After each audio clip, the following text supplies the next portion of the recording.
Good morning, everybody. Hope everybody's doing well this morning. I am. I got a good start this morning, man. I was able to get on my exercise bike. And so, you have to start your day off with something positive, man. A lot of times I start off, got some music that I want to play this morning. A lot of times I start off with something physical, but as I mentioned before, man, the very moment my feet hit the floor, I'm praying, centering myself, trying to make sure that I'm expressing my appreciation for being able to have another day of life. That's paramount to me, man, because, it's a lot of people this morning that weren't granted that ability. And so, like I mentioned, now we're going to stay positive. I don't want to go into that too much. Because like I say, the start to the day was wonderful. I was able to put some things in perspective in regards to my podcast. And, of course, I'm always thinking of ideas, man. But one thing that has started to become more and more evident as I continue to move forward with the changes that I've made. Now, if you go to my channel on YouTube, you'll find out that there are some podcasts that I've done. And here's an admission from me, a true admission. You can see the anger in those podcasts. You really can. You can see the anger. You can see the frustration, especially in the beginning. But then I'm hoping that, as time went on, through the 4 to 5 years that I've done this, I'm hoping that you see growth. I'm hoping that you see transformation. I'm hoping that you see someone who was able to work through the anger and the frustration that I was involved in at the time to come to a more, how can we put this, peaceful outcome. So it's like I'm looking at things from a more mature standpoint now because of being an older man. A lot of the things that I went through when I was younger, I approached them from a young man's perspective. But now, I'm having situations where I look at things totally different. And one of the things that I look at totally different, as we talked about before, is the way that I approach my podcast now. So from time to time, you'll get videos from my YouTube archives where I'm trying to illustrate a point, or I'm trying to piece together an argument so that we can come to some kind of middle ground in the conversation. I'm really not trying to weigh in on social matters, okay? That's not the point of this. The point of this is, first and foremost, me having a artistic way to express myself, having an artistic outlet. I found that when I was in college, that worked for me very well. It steadied me. It helped me to keep control and to stay focused despite the situations around me. And so, I had forgotten that. I said, well, maybe I'll get back to it later on. But I was known in college for writing poetry. I was a poetry guy, right? And I took a lot of pride in the poems that I would write. I mean, even some, I was asked to enter some of my poetry in writing competitions, but I never did. I never took the opportunity to do that. But the ability to use words to paint a picture, to illustrate for your listener what you think, how you feel, that's a superpower. That's a superpower. And at the time, man, I enjoyed using that superpower to help others. It seemed like it had a calming and a relaxing effect on them as well as me. So I've gone back to that. I rediscovered it. Now, to be honest with you, I had a collection of poems that I had done in college and while I was looking for my first job and found it. The whole while I was doing that, I was writing poetry, short stories, things of that sort. commentary on life, really. And so I found that information. And it's kind of ironic that I found that information at the same time that I was considering whether or not to start my podcast back up again. But I see now, though, that maybe that was something that was a blessing in disguise, because when I found the information, I began to read through it, and I said, a lot of these poems and short stories, they be good topics to talk about. They be good things to put out into the public. And so that's what I started to do, and I'm happy at the response. We even had one video that went viral, and that was my response that I wrote to the section of the interview where Matthew McConaughey talks about the difference between a nice guy and a good man. And evidently that went viral. A lot of people were, they appreciated my take on it, because I absolutely do believe that there's a difference between the two. But in order for you to know what that difference is, go watch the video. That's a little plug for that video, okay? But the art of it, and in a way, it's a protection for me too, because I'm aware that, you know, there might be some individuals who are watching this podcast in an attempt to try to find something to complain about. Now, in the past, me giving my views of things, me telling how I felt, me becoming emotional, in a lot of situations that gave people cause to call me things. Some said that I hated women. You know, some said that I was being too emotionally driven. Well, at the time, you know, considering the circumstances that I was under, maybe those things were true. But here's the thing. While a person is going through a situation, especially a difficult one, they need some sort of outlet. They need some way of communicating how they feel and getting it out. And so a lot of what you hear from me in the older podcast was just that. Me using my art as a way to get how I feel out into the open. And for the most part, man, a lot of people identified with a lot of the things that I talked about. Even if the things that may have shined the light on some things that weren't so favorable in regards to women. But now that we've centered ourselves, now we use that art to promote positivity. Now, as a man, I think it's my responsibility to promote positive masculinity. Now, I know what you're saying. You're saying, okay, is this an answer to toxic masculinity? No, it's not. Actually, it's redundant. And it's redundant on purpose. Because in my opinion, when you make reference to masculinity, if it's not positive, it's not masculinity. It's something else totally different.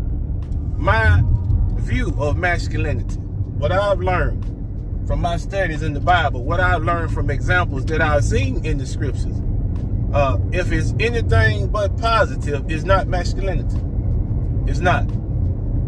Because what we were given, the attributes that we were created with, were created for a positive outcome. That's what they were created for. They were created so that those around us could be taken care of. And I think that that's the sacred mission of masculinity. What was Adam told? He was told to be fruitful, become many, fill the earth, and subdue it. So what does that mean? Now, I don't want to, get into a scriptural discussion where I'm teaching. That'll have to be something that we can do privately if you'd like to inquire about it. But he was told to subdue.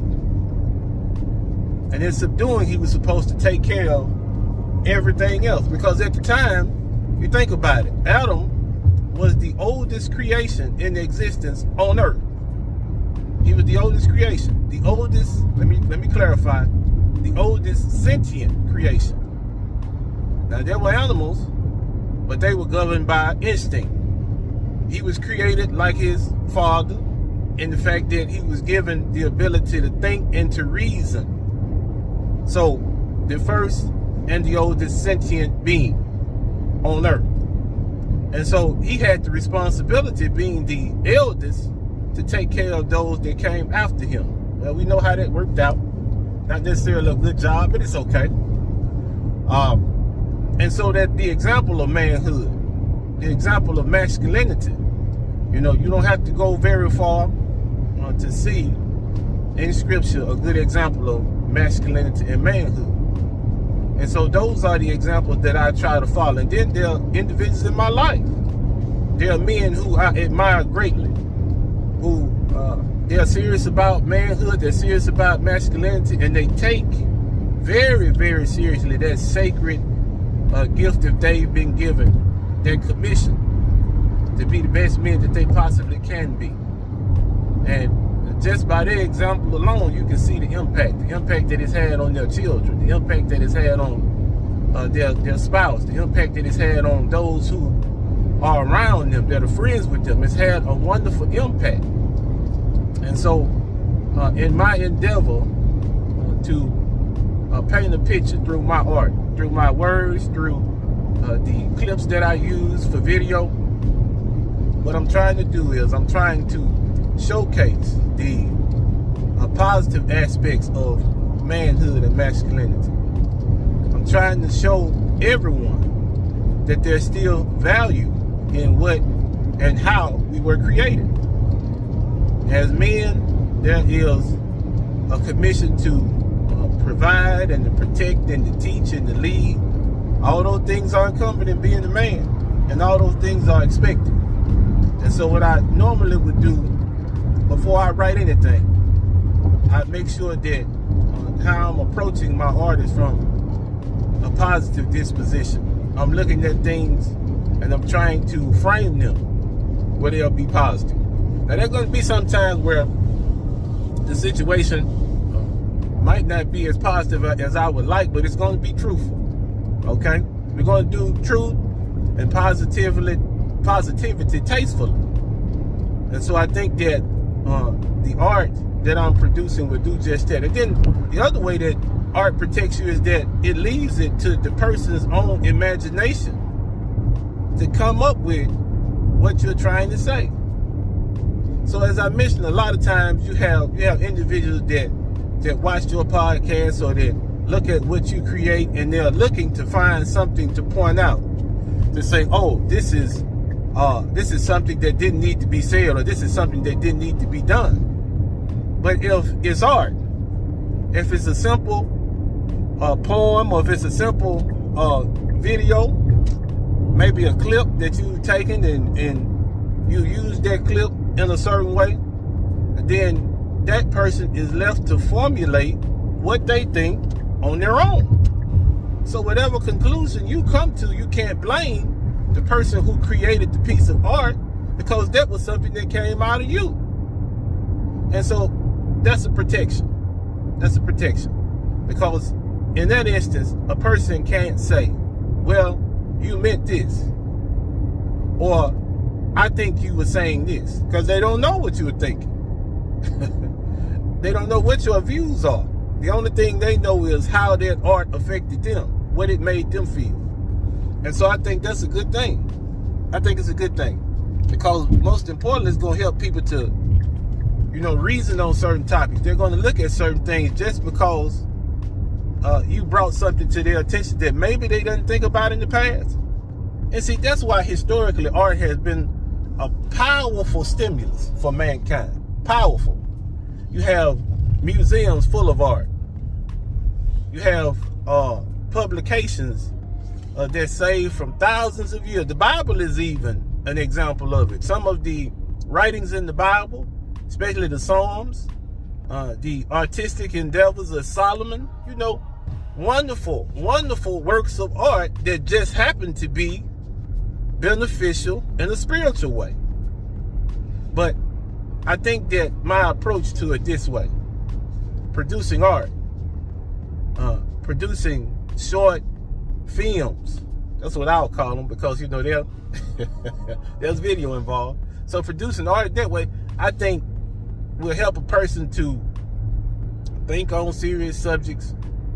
They'll consider, maybe the way that they look at life, maybe the way they view things around them. And hopefully it'll help them to come to, once again, a positive conclusion. You might not be able to maintain your positivity at all times. I understand that. Especially when you're continually being bombarded by a world who would rather be negative. They'd rather be sensational. They'd rather look at the worst side of things and catastrophize. Yeah, a lot of times people do that.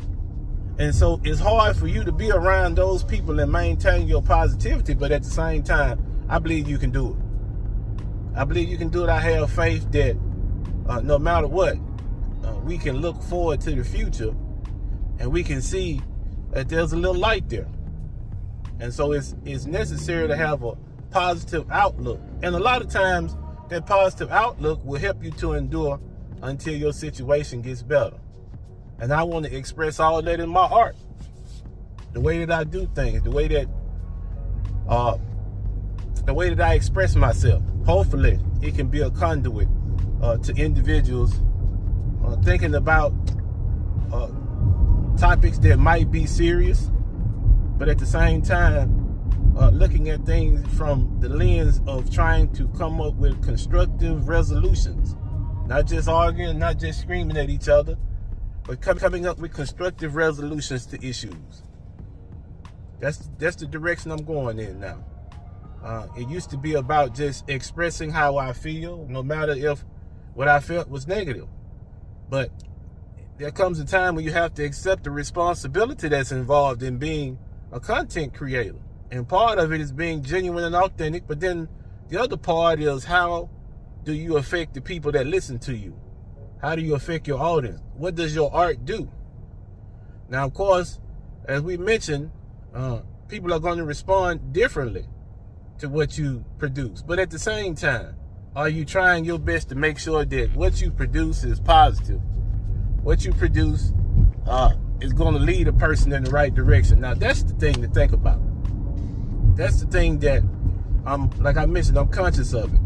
Before I sit down to do anything, that's what I think. Which way can I approach this situation to make it positive, to make it rational, to make it logical, to make it beneficial, most of all, for the individuals who might be consuming what I'm producing. I have to be very careful, very careful. And the podcast that I've made, the episodes of the podcast that I've made in the past have made me aware of the fact that I need to be especially careful, because as I mentioned, there are individuals, there are people, they want to listen to 1 or 2 episodes of what you're doing, and then they automatically assume that they can box you in to some kind of stereotype. Now, it's true that I do make content for men. That doesn't mean I hate women. It's true that I make content to encourage and support men. That doesn't mean that I don't support women. I do make content to try to explain the way that men reason. That doesn't mean that I don't care about how women reason on things. No, that's not what that means. But if there's anyone, man, woman, child, to listen to one of my podcasts and come away with a better understanding of why some men do what they do, then I've done my job. I've done my job. I don't expect that everyone will get what I'm trying to say. I don't expect that everyone will accept what I'm trying to say. But for those who are trying to be positive, they're striving in their life to be better, I'm with those guys. And I wish the best for them and for their families. So as you can tell, man, I've just pulled up. It's time to go to work. All right, now, I love you, and we're going to end it like we did in the beginning. Be easy.